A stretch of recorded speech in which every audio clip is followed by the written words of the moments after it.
Welcome to G Fun Facts Online. Today, we're exploring an unseen injury that rewires the very fabric of the human brain. It doesn't come from a single, catastrophic blow, but from a slow, insidious accumulation of impacts. It's a condition that can warp personality, erase memory, and unleash violent, impulsive behaviors that shatter lives. This is the story of chronic traumatic encephalopathy, or CTE. It's not just about concussions. It's about how repetitive, seemingly minor impacts can fundamentally alter who a person is. The story begins nearly a century ago. In 1928, a New Jersey medical examiner named Harrison Martland described a strange syndrome in boxers. He called it punch drunk, noting the tremors, slowed movement, and confusion that plagued fighters long after their careers ended.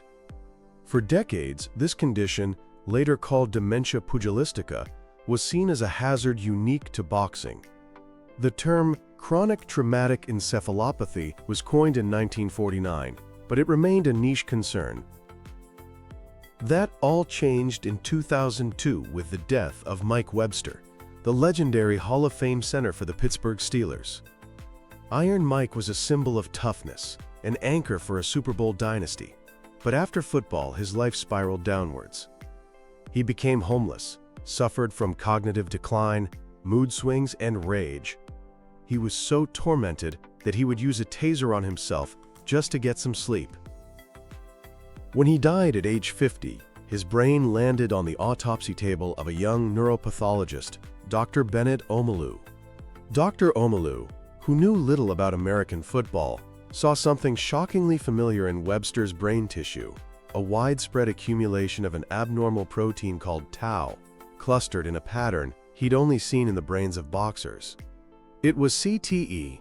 Omalu's discovery, published in 2005, was the first confirmed case in an NFL player.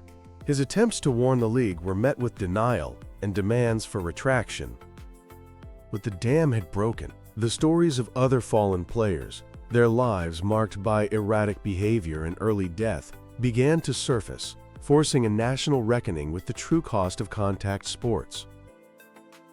So what exactly is CTE doing to the brain? At its core, CTE is a disease defined by the malfunction of the tau protein. In a healthy brain, tau proteins are like railroad ties. They stabilize the internal skeleton of our neurons, which are the highways that transport essential nutrients and information. When the brain suffers trauma, these structures get damaged. In CTE, the tau proteins become misfolded. They detach from their support role and clump together inside the neurons, forming toxic tangles. This process is unique.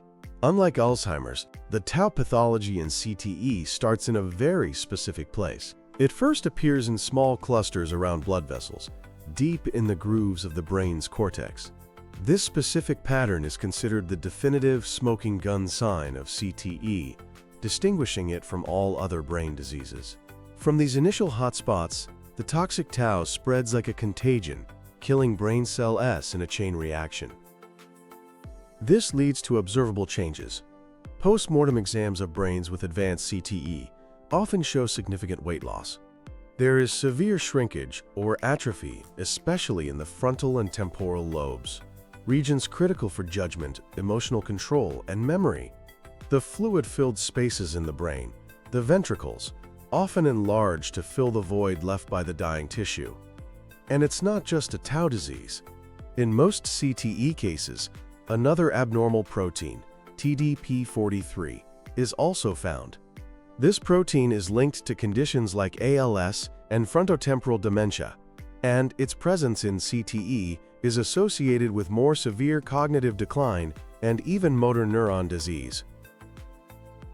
A common misconception is that CTE only results from a few major concussions.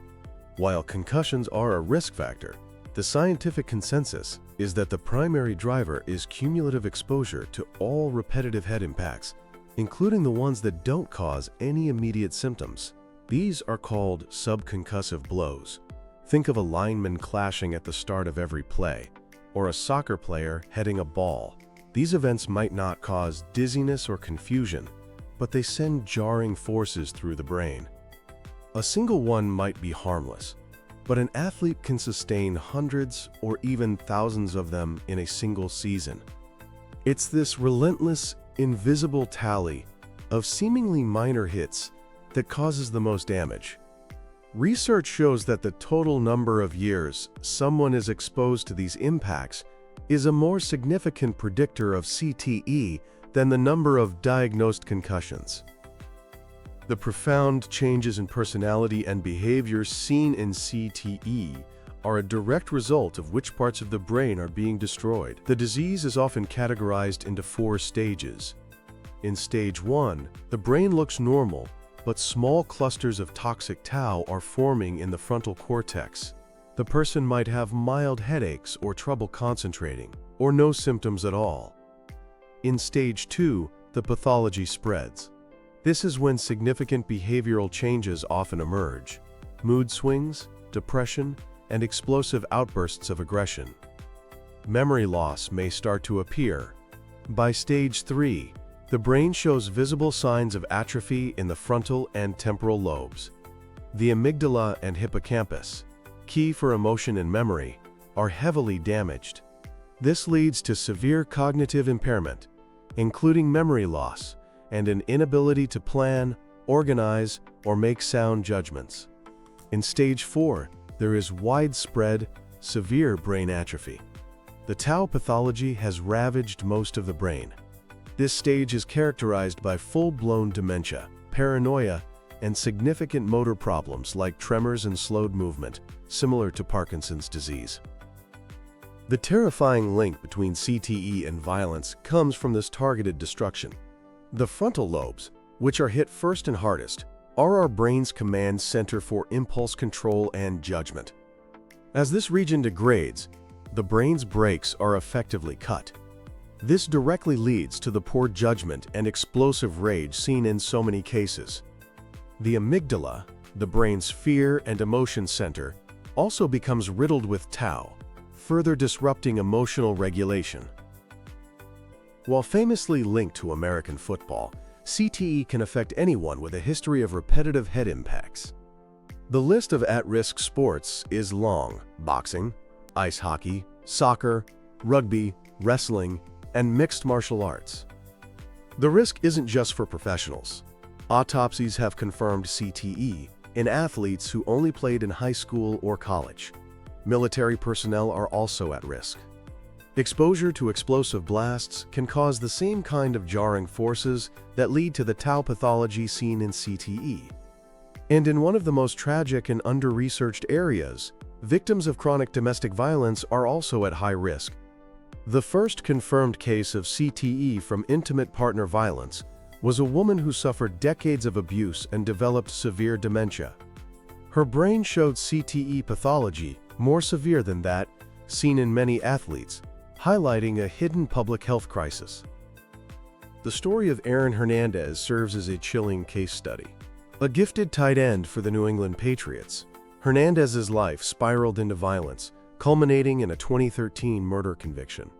He died by suicide in prison at age 27. When researchers at Boston University examined his brain, they were stunned. Hernandez had stage 3 CTE. Dr. Ann McKee, a leading neuropathologist, called it the most severe case she had ever seen in someone so young. His frontal lobes, the center for judgment and impulse control, were severely damaged.